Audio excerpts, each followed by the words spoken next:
Hi, Kanksha. Good to see Hi. you after so many years. Same here, same here. Thanks for pinging me. Thank you. So I think last it was what uh, 2011, 2012, Yeah, 12. 12. And how has it Yeah. been? I've been good. I've been good. Okay, okay, great. So, of course, I've discussed this with you over the call also that, we have a lot of students who are coming to us for the, various entrance exams. Hmm. So I know your expertise and I've seen you, being so friendly and so amazing with the students, you were teaching. I Thank mean, you. when you were in Petalpur, I've actually seen that and genuinely I used to see that they used to get friendly with you because the kind of Yeah. connection you were creating. So I'm just trying to talk to a lot of people these days to understand, that what is it that is actually creating a gap between the trainers and the students these days. I mean, we see a lot of kids who are coming to us, okay, and their basics are, I mean, they don't even have the basics. Forget about Yes, subject verb agreement, but even if you talk about nouns and pronouns and the basic things, they don't know. So, I mean, can you give us any suggestions that these kids can start as early as class maybe six, seven, eight, which can make things better for them? yes. See, if we talk about the language, the verbal aspect of it, I think what we lack in our system of teaching students is these kids when they start with studying grammar from the class of fourth, fifth, sixth, and so on. What they're actually studying is nouns, types of noun, their definitions. But what they are not actually doing is the application of it, the application of the fundamentals. Even, if you talk about my daughter, last year, she just passed out of fifth standard. She's been promoted to sixth. She has spent all her preparation holidays for English exam in, actually mugging up the definitions of noun, adverb, adjective.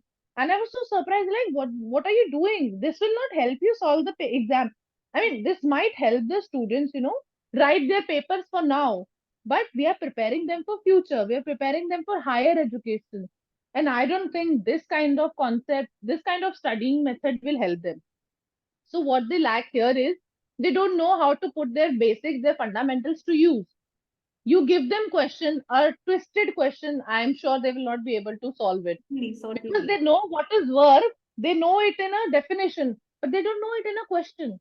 That is what they have to learn. They should be learning more. So, of course, I mean, reading books and that, going out, doing, applying these things and Olympiads. I mean, these are the things Yeah. that, we can, of course, make them do. Even even when we talk about textbook, we can have, rather than a smaller book focusing on the definitions and a bigger book focusing on the exercises. Exercise based books are required. So I More think required it's in more of, fact. yeah, it's more of teachers and the parents also that, stop asking them to learn the definitions, but, Yes, hmm. exactly. Like, how will I know the definition of noun? Know what is the they would know what is the definition of noun, but they do not know exactly, if I'll give them a question, like let's say a student of a fifth standard, if I give them a sentence and I'll ask them to select all the words that are noun, they might be able to pick one or two, but not all. Absolutely. Most of the students will not be able to. The reason being they do not know the application of the basics, the fundamentals that they are studying. That is a very big gap that is there in our Indian students. So, I mean, when you are taking the classes, what's the kind of challenge that you face with your students? Same. This is the biggest challenge. They're not able to apply the concepts. They would know the concepts, but test taking is something they really need to be prepared. We are preparing our students for the basics, which is okay, fair enough. But we should be giving equal importance to the test taking strategy. Our kids, they really don't know how to write a paper. They really would not be able to do a MCQ, right? Absolutely. That is something required, which I think is future. All the competitive exams are objective. Most of them are objective. Yeah, at And least a yeah, part of they won't. absolutely. And any good suggestions for passages? I mean, it's a desire for most of the kids, I mean, even when they're doing the homework, they feel sleepy, they feel tired, they don't feel connected to the passage. Of course, one reason is that our education system is such that our kids haven't read those abstract passages. So you being a trainer, you being from the same industry, any suggestions that you want to give to the students who are going to, listen to this video, that these 2 things, 3 things, 4 things they can do to improve the abilities? Which our kids will not develop overnight. Now, let's say a student who's preparing for any competitive exam, let's say GRE, GMAT, and at that age, if I expect them to have a voracious reading habit, would not be possible. This is something which they need to be, inculcated with since they are kids, since their childhood. So I think there is no importance of reading in our education system, honestly. Although they do have a section in English paper called unseen passages, but that is just for the namesake of it.